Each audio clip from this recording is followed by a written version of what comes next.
देखा जा रहा है कि सोशल मीडिया में आज अपनी हर हरकत को जो है वो रिकॉर्ड करके जो है उसमें डलवाया जा रहा है जी। जैसा कि बर्थडे पार्टीज हो जी। या कहीं आना जाना हो। जी। ऐसा भी मुझे पुलिस डिपार्टमेंट से मालूम हुआ कि कोई आदमी अपने घर से कहीं ट्रिप जा रहा है तो ये इसमें डाल देते हैं कि हम लोग जो है यहाँ पे ट्रैवल कर रहे हैं। तो इससे जो है जहाँ पे चोर होते हैं उन लोगों को यह आसानी से पता चलता है कि इस घर के लोग जो है यहाँ पे कोई है ही नहीं, तो उनको चोरी करने में आसानी होती है। ठीक इसी तरीके से जो है तमाम लड़के लड़कियाँ अपने पूरा जो है मैसेज व्हाट्सएप के ज़रिए से, फेसबुक के ज़रिए से, इंस्टाग्राम के ज़रिए से, जिसमें जो है वो फीड कर देते हैं कि हम फलानी जगह जा रहे हैं, हम फलानी जगह जाके आए हुए हैं। तो क्या ये चीज़ें जो है इन लोगों को ही हार्मफुल हो रही है क्या सर? आपने बहुत अच्छा मुद्दा उठाया है। इससे रिगार्डिंग मैं आवाम को एक और मैसेज देना चाहता हूँ कि आप जो सोशल मीडिया में जो ओपन प्रोफाइल बनाते हो फॉलोअर्स के लिए, इंस्टाग्राम में हो, फेसबुक में हो या कोई भी सोशल मीडिया प्लेटफॉर्म हो, ये आपके लिए इतना बड़ा ख़तरा है। मैंने अपनी आँखों से देखा है, आपका ईच एंड एवरी डाटा जो है ये लोग स्कैमिंग के लिए यूज़ करते हैं। जैसे कि आपके सारे फ़ोटोज़, वीडियो सब डाउनलोड करके ये लोग यूएस के, तुर्की के, रशिया के कस्टमर्स के साथ इस्तेमाल करके स्कैम करते हैं, उनसे पैसा लूटते हैं। आखिर में जो है फंसते हो आप। तो मैं आपसे रिक्वेस्ट कर रहा हूँ, आपसे गुजारिश कर रहा हूँ कि जो भी आपके ओपन प्रोफाइल्स हैं उसको प्राइवेट बना दो, क्योंकि उसका बहुत गलत इस्तेमाल हो रहा है, स्पेशली हम इंडियंस के। सैयद शाहरुख ने जो है अपने आप को ही नहीं बल्कि अपने साथ 45 लोगों को जो है उस मुसीबत से निकाला है। मैं ये समझता हूँ कि ये जो है मैसूर के रहने वाले, इनके अंदर जो है हज़रत टीपू सुल्तान शहीद रहमतुल्लाह अलैह की जो हिम्मत और ताकत जो है अल्लाह ताला ने जो है इनको बख्श दी, और इनके ज़रिए से जो माँ बाप से बिछड़े हुए थे वो लोगों को 45 लोगों को जो है इन्हों अपने साथ जो है अपने अपने घर पहुंचाने में ये एक ज़रिया बने। मैं इनका शुक्रगुजार हूं कि इन्होंने जो है अपनी खुद का नहीं बल्कि इनके साथ में जो भी लोग तकलीफ उठा रहे थे उन लोगों का भी सोचा है। तो मेरा एक छोटा सा सवाल है, आप तो आपके घर पहुंच गए, आपके साथ में आपके जो 45 लोग वहां पे थे वो भी पहुंच गए। जब आपने अभी भी मुझे बताया कि कमिश्नर ऑफिस से मालूम पड़ा कि मैसूर के बहुत सारे लोग, हम कर्नाटक की नहीं, पूरे इंडिया की, देश की नहीं, जो मैं मैसूर की बात कर रहा हूँ, यहाँ के बहुत सारे लोग फंसे होंगे। तो इनमें से ऐसे अमीर लोग भी होंगे और गरीब लोग भी होंगे जो पैसा खर्चा करने से जो है वो रह जाते हैं। तो आप आने के बाद क्या आपके जो कॉन्टैक्ट्स हैं वहाँ से आने के, उसको जारी रखते हुए लोगों को जो भी फंसे हुए हैं, क्या उनका डिटेल्स लेके क्या उनकी मदद करना चाहते हैं क्या सर आप? बेशक करना चाहते हैं, क्योंकि मैं गुजर चुका हूँ उस टॉर्चर से। कोई भी हो, है तो इंसान ही ना। तो अगर मेरी वजह से उसकी मदद हो रही है, वो निकल सकता है, तो अल्हम्दुलिल्लाह मैं ज़रूर उनकी मदद करूँगा। जो जो डिटेल देना है, वहाँ से कैसे निकलना है और प्रोसेस क्या होगा निकलने के बाद, हर चीज़ में मैं भले ही अगर उनकी फैमिली से मेरी बात हो या उनसे डायरेक्ट बात हो, मैं उनको each and every step guide करूँगा। क्योंकि ये एक्सपीरियंस हो चुका है, क्योंकि मेरे साथ जो लोग निकले थे, कुछ लोग मेरे से पहले निकले थे, कुछ लोग मेरे साथ निकले थे, तो मुझे कम्प्लीटली आइडिया है। अगर आपके किसी के भी बच्चे कोई फंसे हों तो आप मुझसे रब्ता कर सकते हो। मैं इंशाल्लाह आपकी जितना हो सकता है मदद कर सकता हूँ इंशाल्लाह। और आवाम से मैं एक और गुजारिश करना चाहता हूँ, आपको अगर थाईलैंड, मलेशिया, लाओस, कंबोडिया इस तरफ कोई भी जॉब ऑफ़र आए, भले ही ये कंप्यूटर ऑपरेटर से रिलेटेड हो या कॉल सेंटर से रिलेटेड हो या कोई भी, आप कुक भी हो ना, वो क्या बोलेगा आपको, झूठ बोलेगा, कुक का काम है, लेकिन लाके आपको वहाँ पे भेज देंगे। तो मैं आपसे रिक्वेस्ट कर रहा हूँ कि इस कंट्रीज़ की तरफ आप ना जाएं। सर हायर स्टडीज़ को जो लोग यहाँ से लेके जाते हैं, क्या उनके साथ भी ऐसा हो सकता है क्या सर? देखिए, ये नसीब की बात है, क्योंकि मैं गया था बिज़नेस ट्रिप पे, तो मुझे वहाँ पे ले जाके, मुझे नहीं पता था, बेच दिया। शायद अल्लाह ने मुझे ज़रिया बनाया, इस टॉर्चर से गुजरा, मैं मना नहीं करता, लेकिन ज़रिया बनाया बहुत सारे लोगों को पहुँचने में। मेरे वालिदैन को भी तकलीफ़ हुई, लेकिन मैं ज़रिया बना, बहुत सारे लोग निकले वहाँ से, आज उन सब की दुआएं हैं मेरे साथ। सर उन सब की दुआओं के सामने जो है मैं समझता हूँ कि आपकी तकलीफ़ छोटी है, क्योंकि आने वाली ज़िंदगी में जो है इनकी जो दुआएं हैं वो आपके लिए बहुत काम आएंगी। और इतने दर्दनाक हादिसे के गुज़रने के बाद भी जो है आपने जो वक्त निकाल कर केवी न्यूज़ को बात करने की जहमत उठाई, जिसके लिए हम आपके आभारी हैं। और आने वाले दिनों के लिए हमारी भी शुभकामनाएं आपके साथ में है। हमें बात करने के लिए आपका धन्यवाद सर। केवी न्यूज़ में आपका स्वागत है सर। सबसे पहले तो हम ऊपर वाले का शुक्र अदा करते हैं कि आपने जो है सही सलामत अपने जो परिवार के साथ फिर वापस आ गए मैसूर। अक्सर देखा गया था कि व्हाट्सएप में हमारे जो केवी न्यूज़ के व्हाट्सएप ग्रुप में भी जो है आपका वीडियो वायरल हुआ था। आपके घर वालों से भी मेरी एक वक्त बात हुई थी जी। तो फिर जो है लोग आपके घर वाले परिवार वाले जो मसरूफ़ थे आपको जो है वहाँ से निकालने के लिए। सबसे पहला मेरा ये सवाल है कि आप वहाँ पहुँचे कैसे सर? सर मैं बाई प्रोफेशन जो है मैं एक ट्रैवल एजेंट हूँ। मेरा टूर्स एंड ट्रैवल्स का बिज़नेस है, तो मैं वीज़ा सर्विसिंग, टूर पैकेजेस सब पूरा बनाता हूँ, फ़्लाइट टिकट सब कुछ। तो इसी सिलसिले में मैं गया था थाईलैंड, यहाँ से इंडिया से, ताकि मैं कुछ होटल वालों के साथ, रिसोर्ट्स वालों के साथ टाई अप कर सकूं। और यहाँ से जो भी टूर पैकेजेस बनते हैं वहाँ पे अगर टाई अप करते हैं, ये हमारा बिज़नेस का सिस्टम है, तो टाई अप करने के लिए मैं गया था। तो वहाँ पे मुझे एक चाइनीज़ आदमी मिला, उसका नाम था यानमा। वहाँ पे वताना होटल बोल के उसका ओनर है वो। तो उससे मेरी मुलाकात हुई। मुलाकात होने के बाद 2-3 दिन उसने मेरा बहुत ट्रस्ट जीता, मुझे बहुत सारे लोगों से मीटिंग करवाई, अच्छा लगा। फिर उसके बाद में उसने मुझे बताया कि आप जो है यहाँ पे एक मैसॉट नाम की सिटी है, हिल स्टेशन है, वो भी टूरिस्ट डेस्टिनेशन है, आप वहाँ पे भी एक बार विज़िट करो, शायद आपके बिज़नेस में कुछ फ़ायदा हो जाए। तो मैंने कहा ठीक है, अभी इतना अच्छा मुझे ये किया है तो शायद वहाँ पे भी कुछ ये हो जाए। तो उसने ही एक ड्राइवर के साथ मुझे भेजा। तो तकरीबन 8 घंटे की जर्नी थी। मैं निकल गया अर्ली मॉर्निंग। तो निकलने के बाद 8 घंटे की जर्नी के बाद मैं पहुंचता हूं मैसॉट। जैसे ही मैसॉट पहुंचता हूं, वहां पे एक नदी आती है। तो वो बोलता है ये नदी पार करनी है। मैं बोलता हूँ नदी क्यों पार करनी है? फिर वो बताता है कि नदी के बाद में जो है रिसोर्ट है। तो कभी कभार हमारे इंडिया में भी क्या होता है, ऐसे नदियों के इलाकों में ही रिवर व्यू। तो मैं समझा ऐसा कुछ है। तो जैसे ही मैंने नदी पार करवाई उन लोगों ने, एक बोट होता है 50-60 फीट की नदी होती है वो चौड़ाई। तो जैसे ही नदी पार होती है, वहाँ पे AK-47 के साथ 4 आर्मी वाले आते हैं। वो लोग मुझे एक गाड़ी में बिठाते हैं, आसपास में 2 आर्मी वाले और पीछे भी 2 लोग खड़े हो जाते हैं। तो तकरीबन 3-4 किलोमीटर तक गाड़ी चलती है। वहाँ पे बहुत सारे आर्मी के चेक पोस्ट होते हैं। तो वो पार करने के बाद मुझे दूसरी गाड़ी में बदलते हैं। जैसे ये गनमैन्स को मैं देखता हूँ, मुझे कुछ शक हो जाता है कि कुछ गड़बड़। आप जो है अपने बिजनेस के सिलसिले से वहाँ पे गए थे जी। तो लेकिन जो है वहाँ पे आपको जो है फंसाया गया। जी, फंसाया गया। इस वक्त पे भी मुझे कुछ समझ में नहीं आ रहा था कि मेरे साथ क्या चल रहा है, क्योंकि मुझे किसी ने कुछ बताया नहीं। और जो गार्ड्स थे, जो आर्मी वाले थे, मैंने उनसे सवाल किया तो उनको इंग्लिश नहीं आ रही थी। बर्मीज आर्मी वाले थे ये लोग। तो आपकी क्वालिफिकेशन क्या है सर? मेरी बीकॉम कंप्यूटर, अल्हम्दुलिल्लाह ग्रेजुएटेड हूँ जी। तो उसके बाद में उनको इंग्लिश नहीं आ रही थी। फिर आगे गए, दूसरी कार बदली मुझे। हर कार के पास मुझे रुका के फ़ोटो ले रहे थे, पता नहीं उनका क्या प्रोसीजर था। फिर उसके बाद में दूसरी गाड़ी में मुझे पार कराए तो एक गांव था, इलाका था उनका, जो उनके लोग थे पूरे। तो फिर थोड़ी देर आगे गए, फिर तीसरी कार बदलवाई उन लोगों ने। तीसरी कार बदलने के बाद थोड़ी दूर जाने के बाद एक बहुत बड़ा गेट है। वो गेट पार करते हैं तो उस तरफ है एक पार्क, के पार्क बोल के इसका जगह का नाम है। ये एक स्कैमिंग सेंटर है। ये पूरे मेवाड़ी का सबसे बड़ा स्कैम सेंटर है, सबसे बड़ा पार्क है। तो यहाँ पे लेके जाने के बाद मेरी बैग्स चेक हुई, मेरा मोबाइल फ़ोन ले लिया गया, मेरा पासपोर्ट मांगा उन्होंने, मैंने छुपा लिया था। तो वो छुपाने की वह पीछे पीठ के पास मैंने छुपा लिया था। तो चेकिंग में उनको नहीं मिला मेरा पासपोर्ट। फिर मैंने बताया कि मेरा बैंकॉक में ही होटल में रह गया पासपोर्ट, ऐसा करके बताया। चेकिंग करने के बाद उनको नहीं मिला। तो उसके बाद मुझे लेके गए, वहाँ पे एक ऑफिस में बैठाया।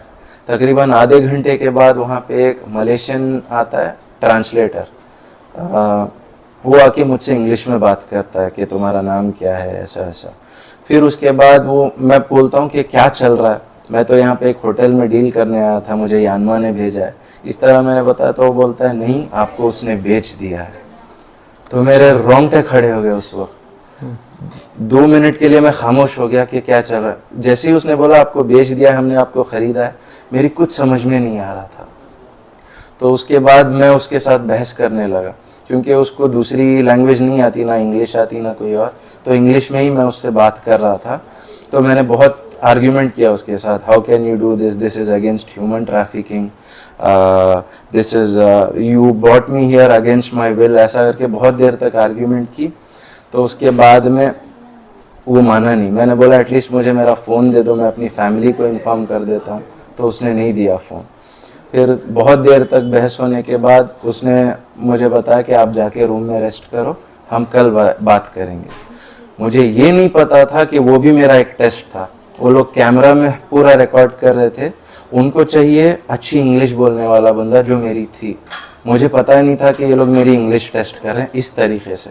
मैं घबराया हुआ था, क्योंकि जैसे ही उसने बताया मुझे कि तुमको बेच दिया, हमने ख़रीदा, ये एक स्कैमिंग कंपनी है, तो मेरा दिमाग काम करना बंद हो गया। तो मैंने वो सब चीज़ें नोटिस नहीं की। फिर मैं कमरे में जाने मना किया। मैंने बोला मुझे घर जाना है, कुछ भी करो, आपने जो पेमेंट दिया है मुझे ख़रीदने के लिए मैं आपको दे दूंगा, मुझे बस मेरी फैमिली से बात करने दो। तो उसने नहीं दिया। फिर उसके बाद ज़बरदस्ती गार्ड जाए, मुझे लेके जाके रूम में छोड़ा। तकरीबन 2 दिन तक मैं रूम से बाहर नहीं निकला, ना खाया ना पिया, बस यही टेंशन में था कि अपनी फैमिली तक मैं ये मैसेज कैसे पहुंचाऊं। ना मेरे पास फ़ोन था, ना कोई जरिया था, ना मैं किसी को जानता था वहाँ पे। ऐसे हालात आ गए कि मैं डिप्रेशन में आ गया, मेरा दिमाग काम करना बंद हो गया। फिर 2 दिन बाद वो ट्रांसलेटर फिर आया मेरे पास, आके बोला कि तुम नीचे क्यों नहीं है। मैं बोला नहीं, मुझे बस घर जाना है, मेरी फैमिली से बात कराओ, तुम मेरी मर्जी। वही बहुत देर तक ये चला। फिर उसने मुझे एक ऑफ़र दिया कि तुम 1 दिन के लिए नीचे आओ, काम देखो, अगर तुम्हें समझ में नहीं आया या तुम्हें करने पसंद नहीं है तो हम तुम्हें घर वापस भेज देंगे। तो मुझे एक उम्मीद जागी। स्कैम का काम करके उसने मुझे पहले ही बताया था यहाँ पे स्कैमिंग होता है। उसी टाइम तरीके की स्कैमिंग होती है, ये लोगों को जो है लड़कियों की प्रोफाइल, अगर सामने वाला लड़का है तो उसको लड़की की प्रोफाइल बना के चैटिंग करते हैं, उसका भरोसा जीतते हैं और उससे पैसे निकलवाते हैं। अगर लड़की है तो उसको लड़के का प्रोफाइल से चैटिंग करते हैं। इस तरह का स्कैमिंग।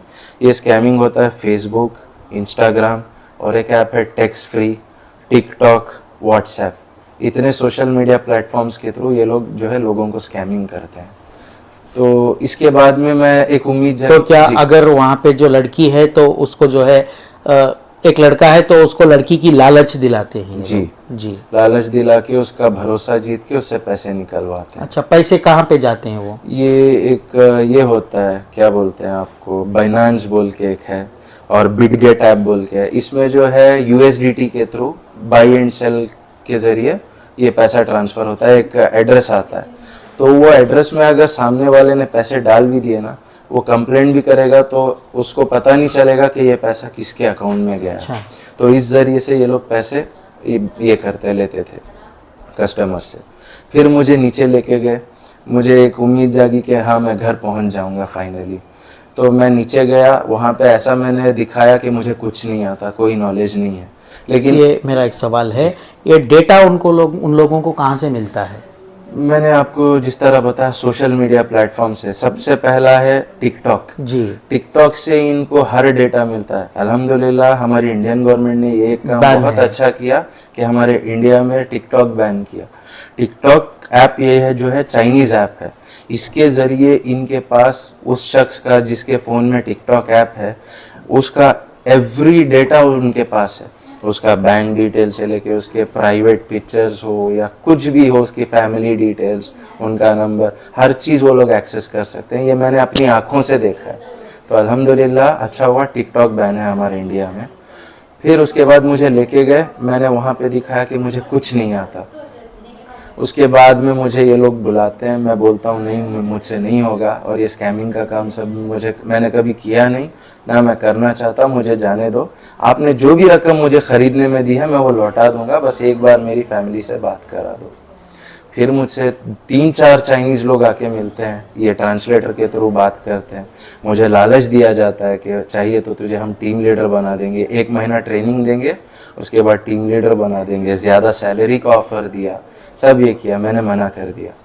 फिर उसके बाद मेरे कंटिन्यूसली मना करने की वजह से इन लोगों ने बोला ठीक है हम तुम्हें इंडिया भेज देंगे। ऐसा बता के थोड़ी देर बाद मुझे मेरा फ़ोन ला के देते हैं।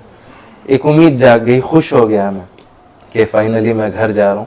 घर वालों को मैंने बताया कि ऐसा ऐसे हालात आपने हुए। बात की? जी, बात किया। उन्होंने फ़ोन दिया। जैसे ही उन्होंने फ़ोन दिया मुझे एक भरोसा हुआ कि हाँ भाई सही में भेज रहे होंगे, नहीं तो फ़ोन नहीं देते। तो मैंने घर वालों को ये हालात बताए कि मुझे इस तरह बर्मा भेज दिया है, सामने वाले ने भेज दिया, मुझे धोखा दिया उसने, ऐसे ऐसे हालात हैं, लेकिन अभी कंपनी वालों ने बताया कि मुझे भेज रहे हैं वापस इंडिया, तो मैं आ रहा हूँ बोल के घर वालों को बताया। घर वाले परेशान भी थे, खुश भी थे कि मैं मुसीबत से निकल के लौट आ रहा हूँ। फिर मुझे एक गाड़ी से लेके जाते हैं। नदी का रास्ता मुझे पता था, लेकिन जाने के बाद ये लोग लेफ़्ट टर्न ले लेते हैं, तो मुझे फिर शक होने लगता है कि कुछ गड़बड़ है। वो नदी से एक पहाड़ी इलाका चढ़ते हैं, वहाँ पे एक दूसरी कंपनी होती है। फिर वो कंपनी पहुँचने के बाद मुझे पता चलता है कि ब्लैक मार्केट में इन लोगों ने मुझे दूसरी कंपनी बेच दिया। मेरे फिर रोंगटे खड़े हो गए, मैं कुछ समझ नहीं पा रहा था। फिर वहाँ पे मेरा फ़ोन ले लिया गया। फ़ोन लेने के बाद मुझे एक कमरे में लेके जाते हैं, वहाँ पे दूसरे भी इंडियंस हैं जो फंसे हुए हैं वहाँ पे काम कर रहे हैं। तो उनसे मुझे पता चलता है कि इस कंपनी का नाम जो ओनर है ये डॉन है, माफिया से बिलोंग करता है। कंपनी का नाम है योंगचेंग ग्रुप, चाइनीज़ कंपनी है योंगचेंग ग्रुप। तो वहाँ पे मुझे जो इंडियंस थे वो बता रहे थे यहाँ पे बिल्कुल भी ना मत बोलना, वो लोग जो भी कहेंगे सिर्फ हाँ कहना। मैंने पूछा क्यों? तो बता रहे हैं अगर तुम मना करोगे ये लोग तुम्हारे ऊपर इतना जुल्म करेंगे, इतना टॉर्चर करेंगे, तुम्हारी जान भी चले जाएगी। फिर मैंने सोचा एक आदमी कितनी देर तक मार सकता है। मैंने ज़िद ये कर ली कि नहीं, जितना मारना है मार लें, उसके बाद एट लास्ट तो जाने ही देंगे मुझे। तो मैंने ऐसा माइंडसेट बना लिया। दूसरे दिन मुझे ऑफिस ले जाया गया। फिर वहाँ पे मैंने मना कर दिया, मैं नहीं काम करूँगा। तो मेरे मना करने पर उन लोगों ने मुझे डार्क रूम बोल के उन्होंने एक जेल बनाई थी, वहाँ पे लेके गए, हथकड़ियाँ बांधी और मुझे लटका दिया 3 दिन तक। 3 दिन तक मेरे ऊपर टॉर्चर हुआ। जो पुराने ज़माने में कोड़े आते थे, कोड़ों से मारते थे, इलेक्ट्रिक शॉक देते थे, ठंडा पानी हमारे ऊपर प्रेशर से मारते थे। 3 दिन तक खाना नहीं, पीने पानी नहीं। जो प्रेशर से पानी मारते थे वो हमारे चेहरे पे से जो गुजरता था वही पानी हम पीते थे। अगर हम आंखें बंद भी करते तो पीछे से इलेक्ट्रिक शॉक देते थे। इस तरह 3 दिन तक मेरे ऊपर टॉर्चर हुआ। फिर उसके बाद में हार मान के मजबूरन मैंने एक्सेप्ट कर लिया कि ठीक है मैं काम करूँगा। फिर उसके बाद मुझे ऑफिस ले जाया गया, वहाँ पे बताया कि इस तरह काम होता है, व्हाट्सएप पे चैटिंग करनी होती है। वहाँ पे जो कस्टमर होते हैं उनके, वो लोग कस्टमर बोलते हैं जिसको वो लोग स्कैम करते हैं। तो वो लोग थे रशिया से, इराक़ से, कज़ाकिस्तान, किर्गिस्तान, तुर्की। ये 5 मेजर कंट्रीज़ को ये लोग स्कैम करते थे। इंडियंस को नहीं, हमारे हाथ से ये लोग ये काम करवाते थे। तो काम ये था कि व्हाट्सएप पे चैट करना था। ये लोग टिकटॉक में उसका सारा डिटेल, उसका व्हाट्सएप नंबर सब यहाँ पे देते। तो व्हाट्सएप में हमें एक लड़की का प्रोफाइल दिया करते थे, तो उससे चैट करना है। चैटिंग में कुछ भी नहीं, बस इंट्रोडक्शन, डेली लाइफस्टाइल, इस तरह का पूरा चैट करना होता था। 3 दिन तक हम चैटिंग करते, कस्टमर का ट्रस्ट जीतते। उसके बाद में जो है चाइनीज़ हैंडल कर लेता था। उसके बाद वो क्या चैट करता था, कैसे पैसे निकलवाता था, ये हमें नहीं पता। तो इस तरह ये होता था। बहुत कितने घंटे काम करना पड़ता था? 18 घंटे हमसे काम करवाते थे। 18 घंटे काम। अच्छा, इस काम के दौरान जो है आपको खाने पीने की जो है वो सब? खाने पीने का एक ब्रेक हुआ करता था आधे घंटे का। अगर उस आधे घंटे में 1 मिनट भी लेट हो जाए, या काम का जो टाइम स्टार्ट होता है 1 मिनट भी अगर लेट हो जाए, इतनी बेरहमी से मारते हैं वो लोग, मैं आपको बता नहीं सकता। इनमें बिल्कुल इंसानियत नहीं थी।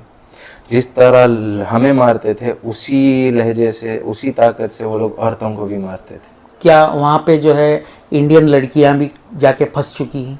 बहुत सारी इंडियंस फंसी हुई हैं, लेकिन जिस ऑफिस में मैं था वहाँ पे इंडियन लड़कियाँ नहीं थी।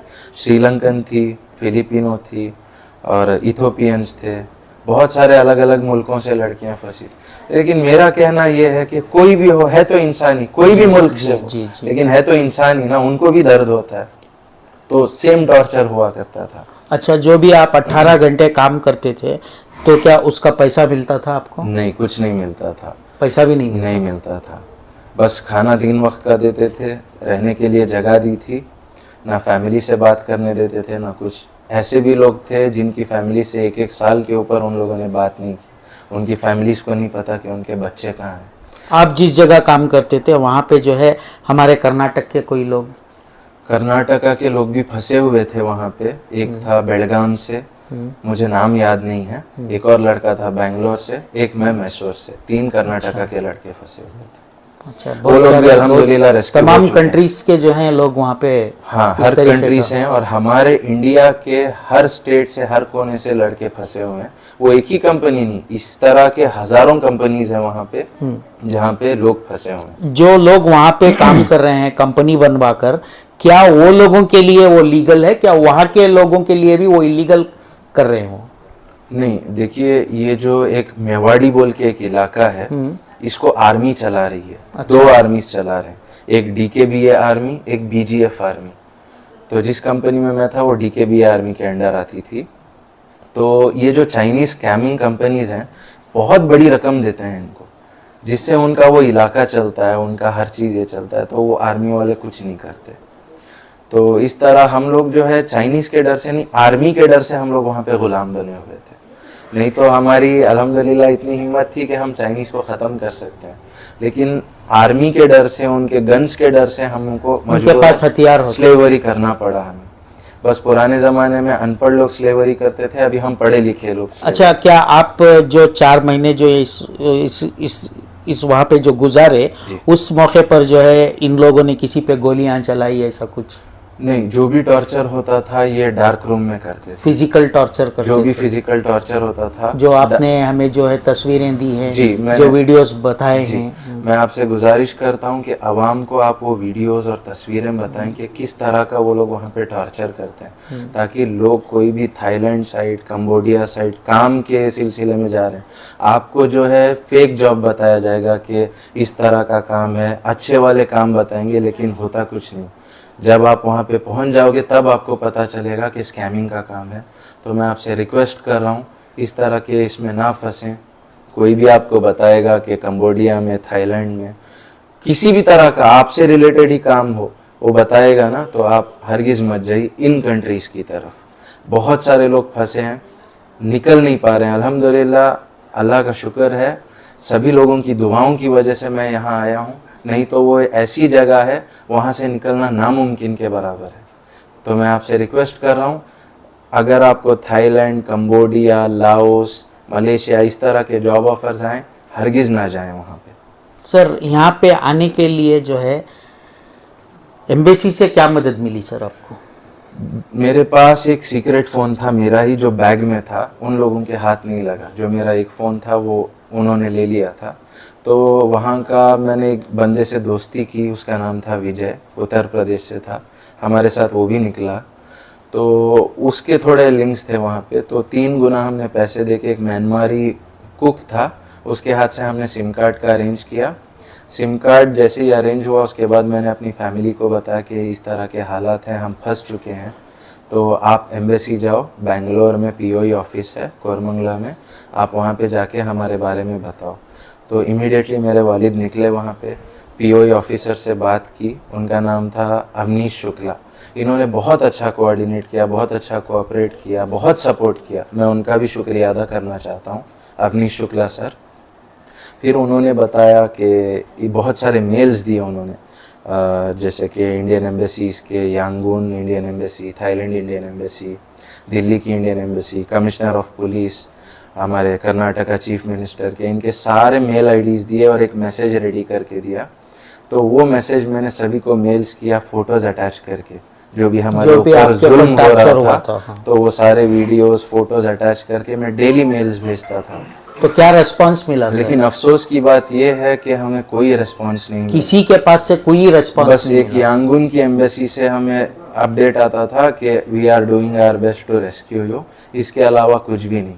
फिर वहाँ पे जो दूसरे इंडियंस थे उन्होंने भी मेल्स किया था, जो बहुत पहले से सालों से फंसे हुए आपसे थे। पहले? जी, उनसे मैंने जब बात की तो मुझे पता चला ये हम सालों से कोशिश कर रहे हैं, लेकिन यांगून एम्बेसी से सिर्फ इतना ही रिप्लाई आता है, जवाब आता है कि हम कोशिश कर रहे हैं, लेकिन कोई ये नहीं था।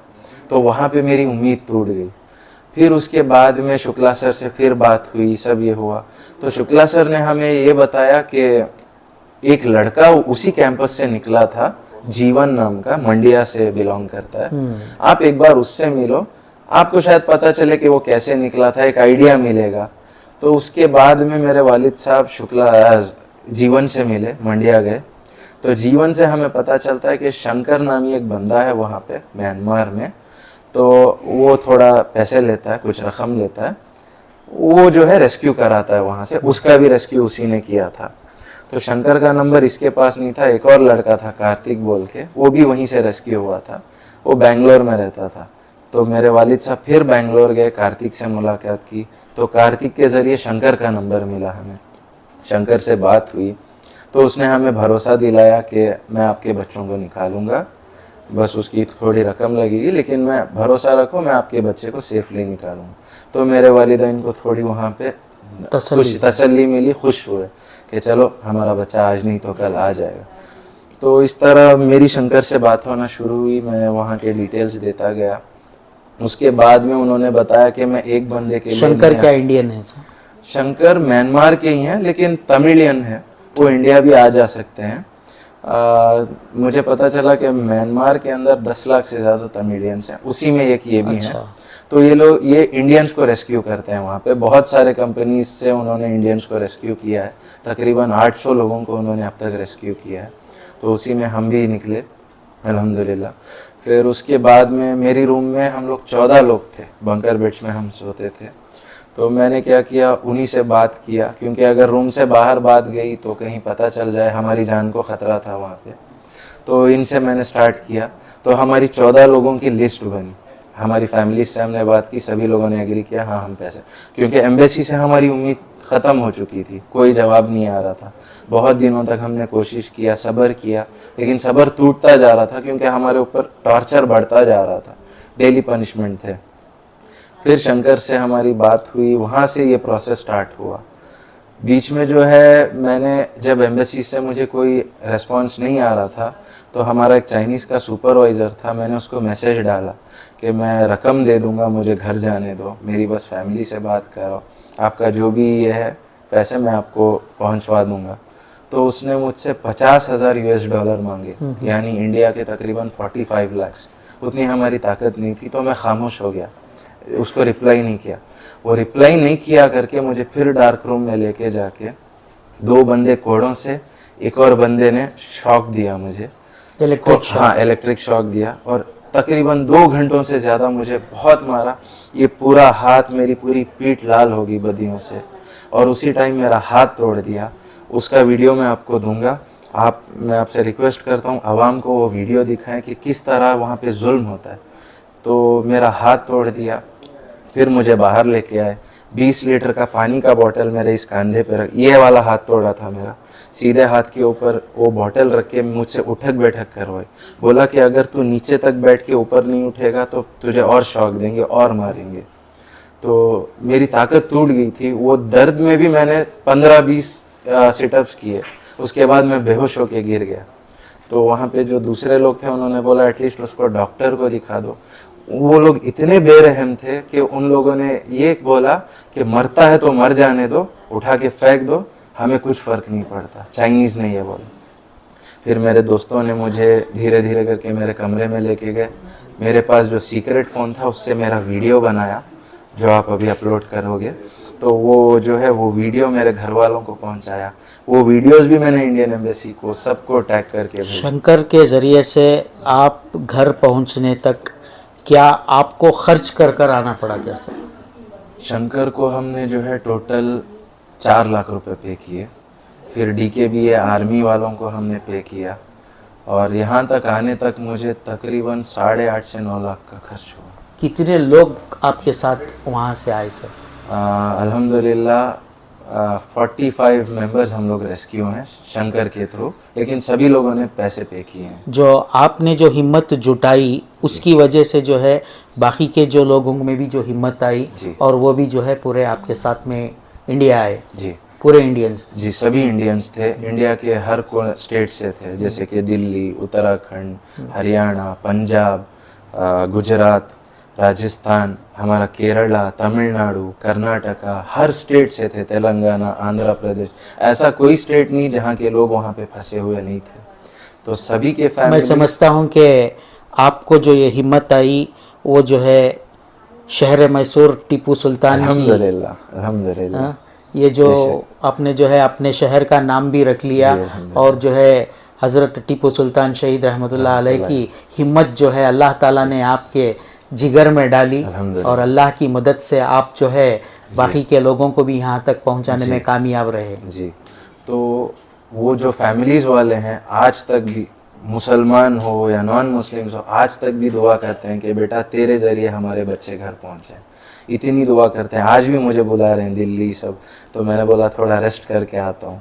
उनके बच्चे मुझसे पहले रेस्क्यू हो गए, तो वो लोग मेरे लिए और परेशान और मेरे लिए दुआएं करते थे, मन्नतें मांगते थे कि उसकी वजह से हमारे बच्चे हैं वो कब आएगा। वो क्या प्रेशर और भी लोग वहाँ पे फंसे हुए हैं? बहुत सारे, हजारों क्या लाखों की तादाद में अपने फंसे देश के और कर्नाटक के लोग हैं क्या सर वहाँ पे?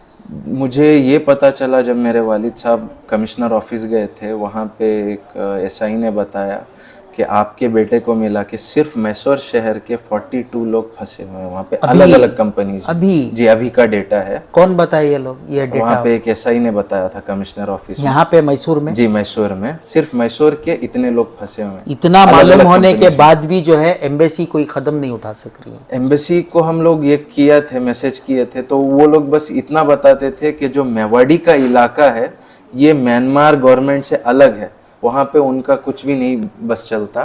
तो हम लोग कोशिश कर रहे हैं कि वहाँ की आर्मी से नेगोशिएट करें आपको रेस्क्यू करने के लिए, लेकिन कभी कोई पॉजिटिव रिजल्ट नहीं आया, हमें पॉजिटिव रिस्पांस नहीं आया। तो आखिरकार कोई उम्मीद टूटने के बाद हम लोग शंकर के ज़रिए निकले। किस एयरपोर्ट पे आकर पहुँचे सर आप? मैं वहाँ से बैंकॉक एयरपोर्ट से डिपोर्ट हुआ, चेन्नई एयरपोर्ट से मैं यहाँ से गया था, तो चेन्नई एयरपोर्ट को ही मुझे वापस भेजा। तो आपका पासपोर्ट आपके पास? जी अल्हम्दुलिल्लाह, पासपोर्ट हमारे सामने बहुत सारे लोगों के जलाए, लेकिन वहाँ पे मैंने अक्लमंदी इस्तेमाल करके अपना पासपोर्ट छुपा दिया। कभी जूते के अंदर छुपाता था तो कभी पीछे छुपा लेता था। टिकट वगैरह का कौन इंतजाम किया? टिकट का सब हम लोग आईडीसी पहुँचे, वहाँ पे हम आईडीसी क्या होती है? IDC immigration detention centre.